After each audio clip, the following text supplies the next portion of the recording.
Ione Kamiyama, a beautiful, wonderful person, and my philosophy teacher.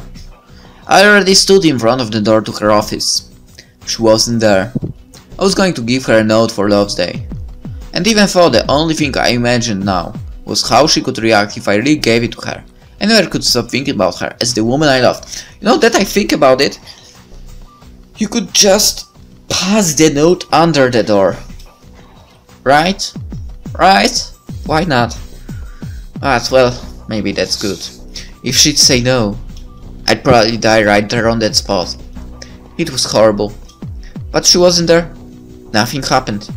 The next lesson of philosophy could come. It would be okay. My dreams would not be destroyed yet. I could still dream about Ione. I really would have hated to ruin the great relationship between us in the lesson. It was really so unique. I have never experienced anything like this.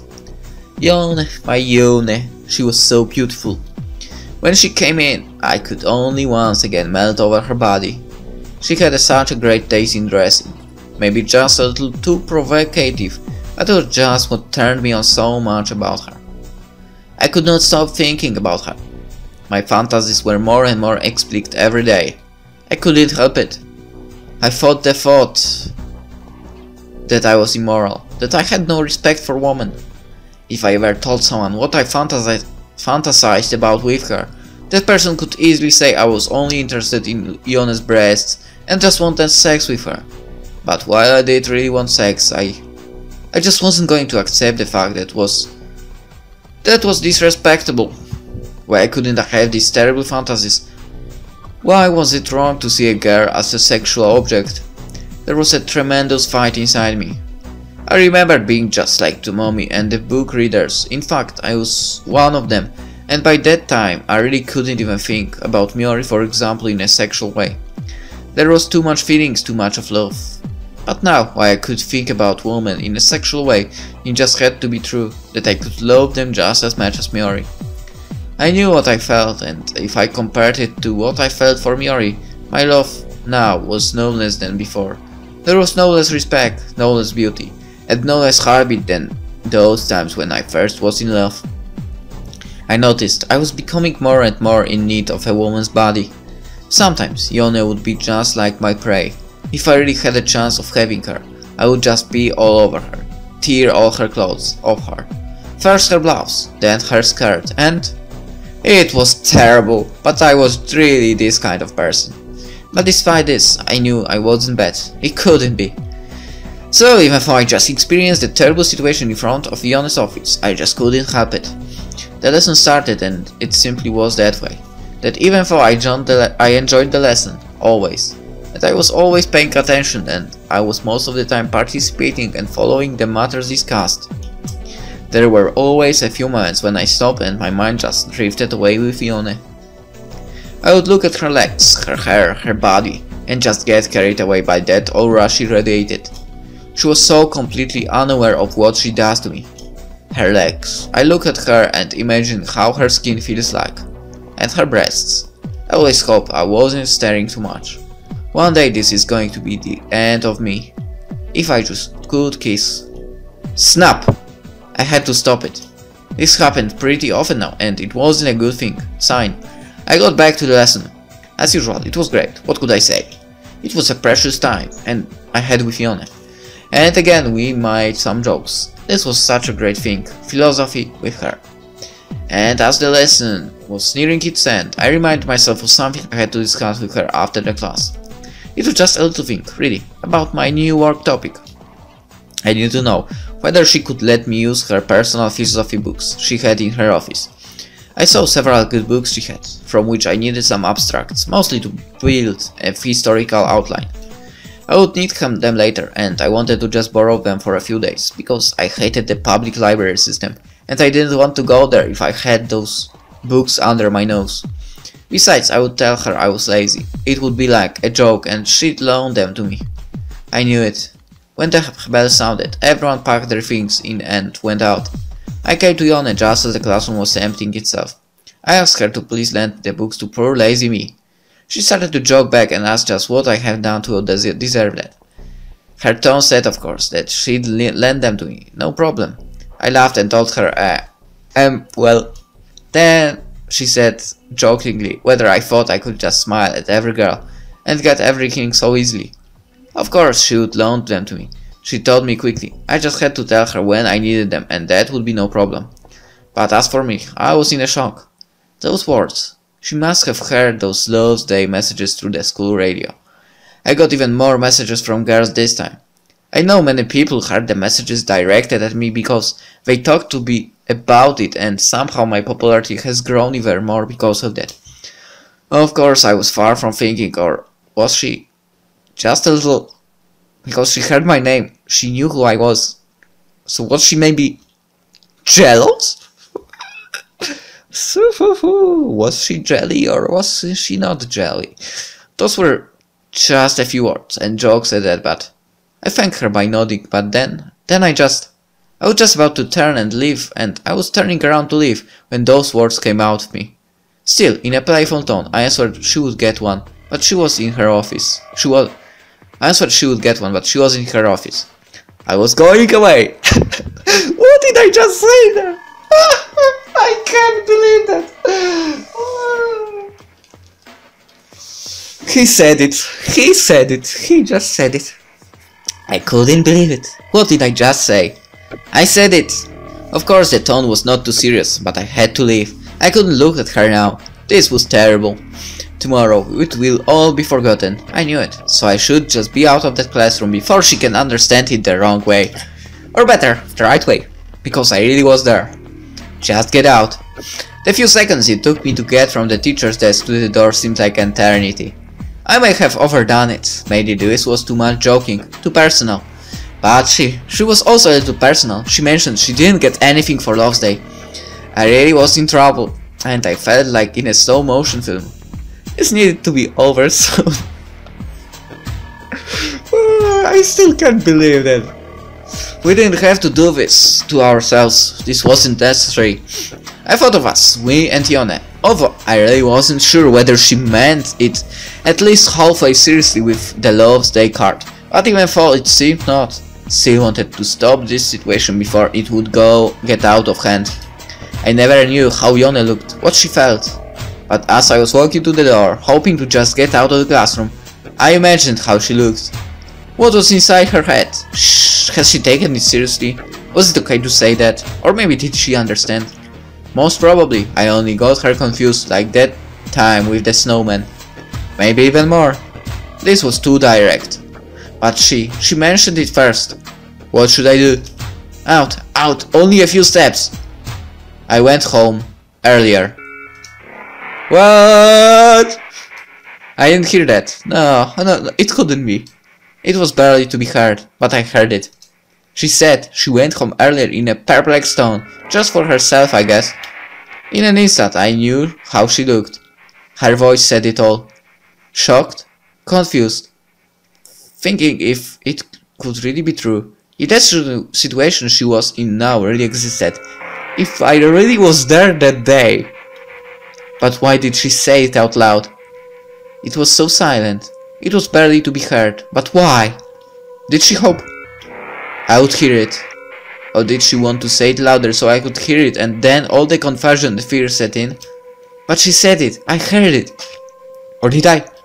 That was stupid. I couldn't question that. I really heard it. I had to get out. I had to pretend I didn't hear it. Save myself and her. When I went out, I panicked. This was it. Maybe this was it. This really was it. She practically said she liked me. Or at least I now had proof. She had to think about me at times. I started to run, catching up with my classmates. I didn't want Yone to see me. Maybe she'd understand and tell me I had to stop such behavior. It was terrible and wonderful at the same time. I practically told her I had feelings for her.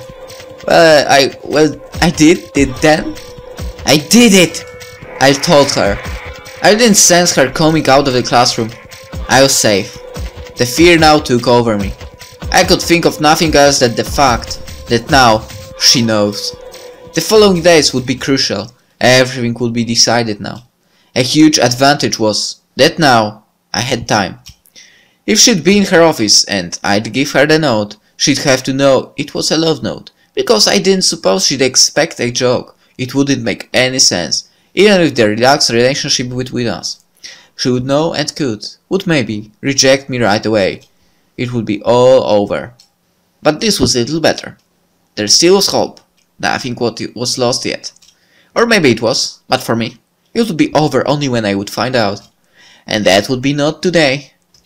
Except she'd find out my phone number and phone me. Or my parents. That would be a catastrophe. I was not going to plug out the phone, but I hoped she'd not do it, even though despite the pessimistic outlooks I had. I didn't seriously expect she'd be able to do that to me. So, I did it. And now she knows. Or maybe she took it as a joke. Would it be better? Why did there have to be so many possibilities? This was killing me. I decided to act as if nothing happened. It was up to her act now. Although, if I kept looking like that was nothing I said there, she might think it really was a joke. I was just too confused. If it would be a little warmer, I'd bike all afternoon. I needed fresh air desperately. I had to think, brave oxygen, and just let it all settle in my head. I got off the bus very early, so I had a long way back home. I could walk now. And I did. I walked through the city, the parks, and when I started to head back home after almost 3 hours, I was feeling much better.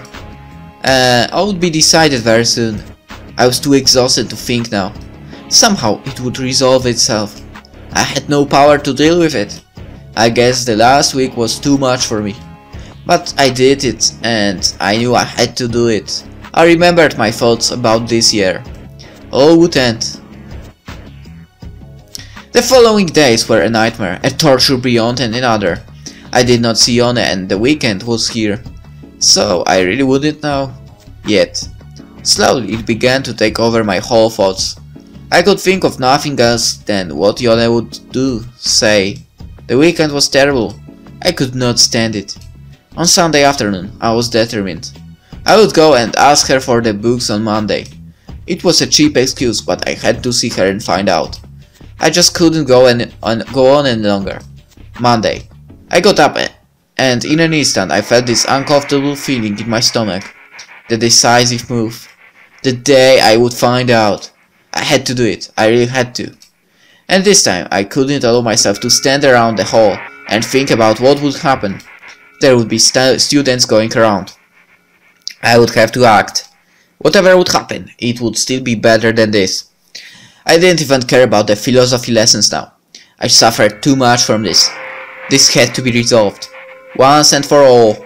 I came to school, and right after I put my coat away, I headed towards Yone's office. She'd have to be there. On my way, I was right behind two teachers who were talking about something. Who has birthday today? Kamiyama, you know her. Did I hear this right? It was Yone's birthday. How old was she? I listened on and moved like a shadow behind those two teachers.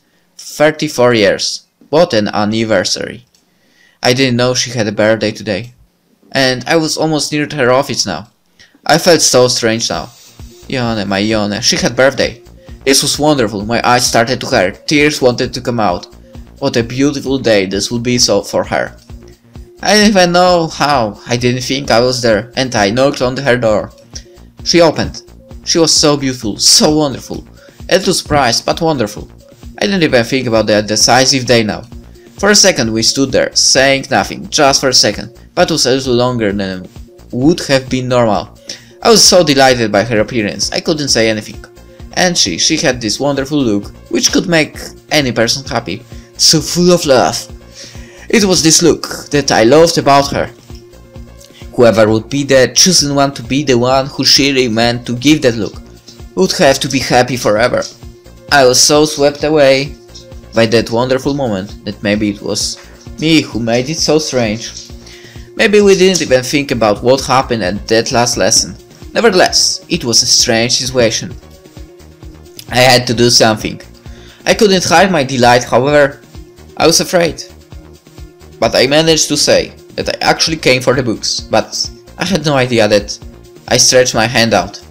She maybe understood, maybe as a reflex, gave me her hand, and I congratulated her for her birthday, and I wished her all the best, only that. My mind blocked me from saying the best of health, happiness and love. Just all the best. That was fine. Then I noticed her. She was friendly towards me. I couldn't believe it. By this time, she should already refer to that lesson, but she didn't.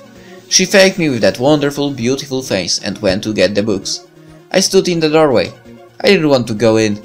Normally I would, but this moment, it was too special, too wonderful. I didn't want to go inside. She handed me the books. I thanked her silently. I told her I could give them back to her next week. She said it was okay, something like I could keep them as long as I wanted. Wednesday then, I said, as I left. What did I say there? My god, what did I say there? It just came out of me. I didn't plan it really. I didn't. What have I done? What have I said there? I said Wednesday then. It was like we would see each other on Wednesday. But I really meant it. But how could I say it? This is something you say for your friends or girlfriend. We didn't have a date or anything on Wednesday. But why did I say it? Has the situation clouded my judgment? Or was it really what I meant? Yeah, it was what I meant, but why did I obviously subconsciously feel so secure, as if Yone was my friend, that I said a thing like that? It was absolutely incomprehensible. It was too intimate. I just felt it was too much. It had to be too much. I was not on her level, right? How could I say something like that to my teacher? It was pushy and would be insulting to any teacher from her student. What have I done? Or was it okay? Was it okay to be natural? She must have felt that came right out of me. No thoughts. If she was as sensible as I knew she was, she'd have to figure out that really was meant only the friendly way, yet a way that meant we already were friends. Once again, I have gone one step further. Unplanned. You see that? You see that? You see? Well, so far unplanned actions were the best for you, so I guess you can't complain. I thought I would be able to relax after this morning, either in the good or bad situation, but this was not solving anything. I would go around the school on breaks now and sense the tension and fear of maybe meeting my teacher in the hallways. And judgment, they awaited anyway. Wednesday. How could I say such a thing? Why did I have to complicate that? She practically liked me when I stood in her office door. How could I like that? I ruined the moment. I had to look like... I don't know. This was way too unprepared. I really didn't have a chance. Think about it before. It was a catastrophe.